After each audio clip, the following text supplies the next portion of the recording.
Aquel olor me resulta extrañamente familiar, y no debería. Llevo unas cuantas semanas trabajando en la morgue local, y no fue hasta apenas ayer que tuve que incinerar un cuerpo por primera vez. Lo llevé al crematorio, lo preparé y lo coloqué en el horno. El proceso suele ser un poco tardado, así que lo dejé ahí y me fui a hacer otras actividades propias del lugar. Después de una hora regresé para recoger las cenizas. Entré al crematorio y me detuve ante el extraño olor que llenaba mis pulmones en ese momento. Aquel olor, lejos de ser extraño o desagradable, me resultaba familiar.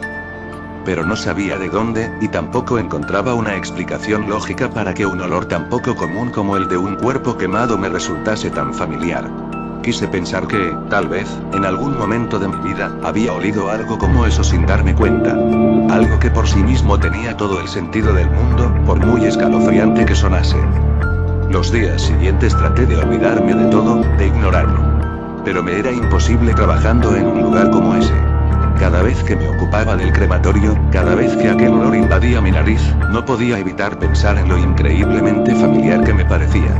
Es como cuando ves un rostro por la calle o por la televisión, un rostro del que estás seguro que ya habías visto antes, pero no recuerdas dónde. Y pasas los días tratando de recordar de dónde conoces aquella cara. Es una sensación similar, pero mucho más fuerte. Simplemente me estaba volviendo loco.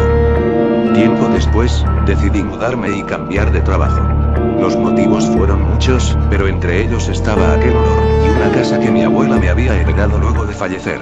Quería establecerme en un lugar fijo, y así ordenar un poco más mi vida y olvidar lo sucedido. La casa no era realmente grande, pero tenía el suficiente espacio para albergar a una familia pequeña. 2 pisos eran más que suficientes para mí. Remodelé la casa para hacerla más acogedora. Me deshice de los viejos muebles de la abuela, repinté algunas paredes, y limpié cada rincón posible de la casa. Hace años que no visitaba aquel lugar, por lo que estar ahí me trajo un montón de recuerdos. Uno de ellos era el sótano, el cual no recordaba que existía.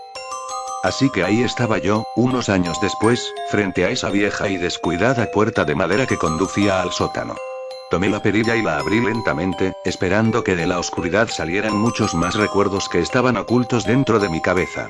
Pero en su lugar, mi nariz y mis pulmones se llenaron con un olor que me resultaba extrañamente familiar. Una enorme sonrisa apareció en mi rostro. Finalmente había recordado todo. La carne que preparaba la abuela, en cada reunión familiar, era sin duda la más rica que había comido y olido en toda mi vida.